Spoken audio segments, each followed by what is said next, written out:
Doctor Manoj Johnson, life style physician, John Marian hospital, Pala. നമ്മുടെ ക്യാൻസറുമായിട്ട് ബന്ധപ്പെട്ട് പല രീതിയിൽ നമ്മൾക്ക് അറിയാം. നമ്മുടെ തെറ്റായ ഭക്ഷണ രീതിയിൽ നിന്ന് വരാം, ഇമ്മ്യൂണിറ്റിയുടെ പ്രശ്നങ്ങൾ കൊണ്ടുവരാം, ബാക്ടീരിയ വൈറസുകൾ കൊണ്ടുവരാം, അതേപോലെ തന്നെ പാരമ്പര്യ രീതി കൊണ്ട് വരാം. ഭൂരിഭാഗം ഒരു 95% നമ്മുടെ ലൈഫ് സ്റ്റൈലുമായിട്ട് ബന്ധപ്പെട്ടാണ് ക്യാൻസർ ഉണ്ടാകുന്നത്. അപ്പം പല അവയവങ്ങളിലെ പല ക്യാൻസറുകൾക്കും പല വൈറസുകളും ബാക്ടീരിയകളുമാണ് കാരണം. എന്നാൽ ലിവറിൻ്റെ കാരണം ഞാൻ ചികിത്സിക്കുന്നതിൻ്റെ ഭാഗമായിട്ട് ലൈഫ് സ്റ്റൈൽ ഡിസീസിൻ്റെ ചികിത്സിക്കുന്നതിൻ്റെ ഭാഗമായിട്ട് നമ്മളിലേക്ക് വരുന്ന ഭൂരിഭാഗം ആൾക്കാരിൽ നമ്മൾ അൾട്രാസൗണ്ട് സ്കാനിങ്ങും ഫൈബ്രോ സ്കാനുകളും ഇങ്ങനെ റിപ്പീറ്റഡ് ആയിട്ട് ചെയ്യുമ്പം വളരെ കോമൺ ആയിട്ട് കണ്ടുവരുന്നൊരു കാര്യം എന്ന് പറയുന്നത് സീറോസിസുമായിട്ട് ബന്ധപ്പെട്ട കാര്യങ്ങളുണ്ട്, ഫാറ്റ് ലിവറുമായിട്ട് ബന്ധപ്പെട്ടുണ്ട്, ലിവർ ക്യാൻസറുമായിട്ട് ബന്ധപ്പെട്ട കാര്യങ്ങളുണ്ട്, പലതുമുണ്ട്. അപ്പോൾ ഇതിൻ്റെ നമ്മളിങ്ങനെ ഹിസ്റ്ററി തപ്പി വരുമ്പോൾ വളരെ കോമൺ ആയിട്ട് കണ്ടുവരുന്നൊരു കാര്യം എന്ന് പറയുന്നത് ഹെപ്പറ്റൈറ്റിസ് ബി വൈറസാണ്. അപ്പോൾ ഈ ഹെപ്പറ്റൈറ്റിസ് ബി വൈറസ് എന്ന് പറയുന്നത് ഈ വൈറസ് നമ്മുടെ എന്താ പറയുക അൺപ്രൊട്ടക്റ്റഡ് ആയിട്ടുള്ള സെക്സിൻ്റെ ഭാഗമായിട്ടുണ്ടാകാം, ബ്ലഡ് ട്രാൻസ്ഫ്യൂഷൻ്റെ ഭാഗമായിട്ടുണ്ടാകാം, പല രീതിയിലുണ്ടാകാം. അപ്പോൾ ഇതിങ്ങനെ കുറേ നാളുകൾ ഇങ്ങനെ പോകുന്നതിൻ്റെ ഭാഗമായിട്ട് നമുക്ക് ലിവറിൻ്റെ സീറോസിസിനും ലിവർ ക്യാൻസറിനും കാരണമാകുന്ന ലിവറിൻ്റെ റിലേറ്റഡ് ആയിട്ട് ഡാമേജിന് കാരണമാകുകയും ചെയ്യും. അപ്പോൾ അങ്ങനെ വരും. ഇപ്പോൾ അതിനുള്ള വാക്സിൻസ് കാര്യങ്ങളെല്ലാം ഉണ്ട്. എന്നാലും പലപ്പോഴും പല സാഹചര്യങ്ങളിലും ഈ ഹെപ്പറ്റൈറ്റിസ് ബി വൈറസ് കോംപ്ലിക്കേറ്റഡ് ആകുന്നുണ്ട്. അപ്പോൾ നമ്മൾക്ക് പൊതുവേ ഫാറ്റ് ലിവർ കണ്ടീഷന് നമുക്കറിയാം ഏത് രീതിയിൽ ലിവറിനെ പ്രൊട്ടക്റ്റ് ചെയ്ത് എടുക്കുക എന്ന് പറയുന്നത് വളരെ ഇമ്പോർട്ടൻ്റ് ആയിട്ടുള്ളൊരു കാര്യമാണ്. കാരണം ഒരു 60% ഡാമേജായി തിരിച്ച് കിട്ടുന്നൊരു അവയവം എന്ന് പറയുന്നത് ലിവറാണ്. അപ്പോൾ ഒരു ഭാഗം നമ്മൾ ഇതാക്കിയിട്ട് അതിൻ്റെ ഒരു പാർട്ട് നമ്മൾ വേറെ ഹെൽത്തി ആയിട്ടുള്ള ലിവർ വെച്ചിട്ട് അതിനെ എക്സ്പാൻഡ് ചെയ്ത് അത് വളർന്ന് നല്ല രീതിയിലേക്കായി വരുന്നു. അങ്ങനെ പല രീതിയിലുള്ള ലേറ്റസ്റ്റ് അഡ്വാൻസ്ഡ് ആയിട്ടുള്ള കാര്യങ്ങൾ മോഡേൺ മെഡിസിൻ അവൈലബിൾ ആണ്.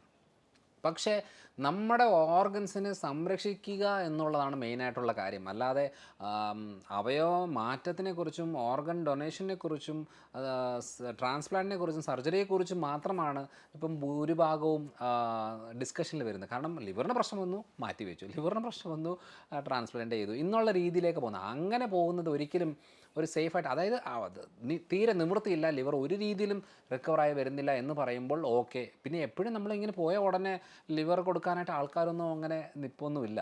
അപ്പം പിന്നെ അതിനുള്ള ചിലവുകൾ കാര്യങ്ങളൊന്നും നോക്കുമ്പോൾ വലുതാണ്. അപ്പം നമ്മുടെ ലിവറിനെ പ്രൊട്ടക്റ്റ് ചെയ്യേണ്ടത് നമ്മുടെ ഉത്തരവാദിത്വമാണ്.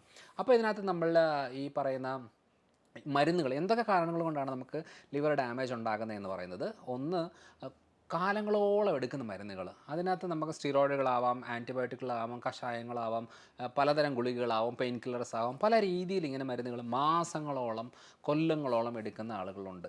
അത് ലിവറിന് 100% ഡാമേജ് ഉണ്ടാക്കും, യാതൊരു സംശയവുമില്ല.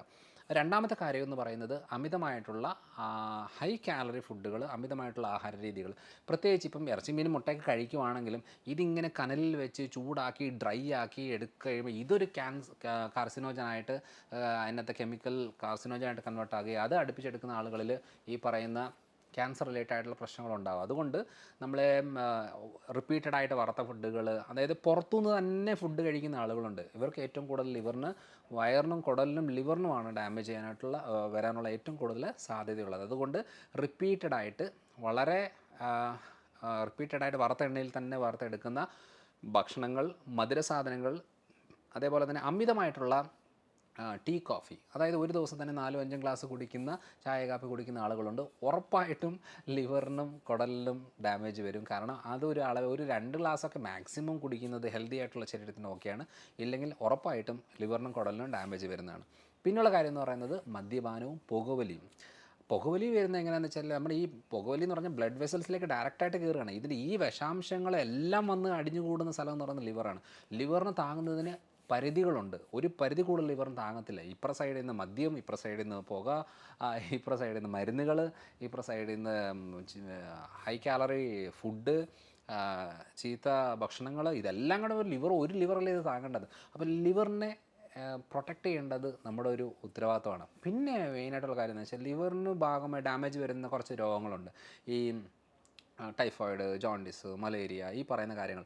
ഇതെല്ലാം വന്നു കഴിഞ്ഞാൽ കുറേ പനിയും വന്ന് കോവിഡും വന്ന് എല്ലാം ആകുമ്പോഴത്തേനും ലിവറിനാണ് ഡാമേജ് വരുന്നത്. എന്നിട്ട് ഇതിനെ റിക്കവർ ആക്കാനുള്ള കാര്യങ്ങൾ നമ്മൾ ചെയ്യാതെ അത് ആ ഒരു ട്രാക്കിൽ തന്നെ പോയി കഴിഞ്ഞാൽ പിന്നെ നമുക്ക് വേറെ എന്തെങ്കിലും ഒരു പ്രശ്നത്തിൻ്റെ ഭാഗമായിട്ട് മരുന്നെടുക്കുമോ വേറെ എന്തെങ്കിലും കാര്യത്തിൻ്റെ ഭാഗമായിട്ട് ഇപ്പോൾ ഒരു കൂടെ ഇരുന്നിട്ട് നമ്മളൊരു ആൽക്കഹോളോ എന്തെങ്കിലും ഒരു കാര്യം ചെയ്യുമ്പോൾ വീണ്ടും ഡാമേജുകൾ കൂടി വരികയാണ്. അതുകൊണ്ട് നിസ്സാരമായിട്ട് ഒരിക്കലും എടുക്കരുത്.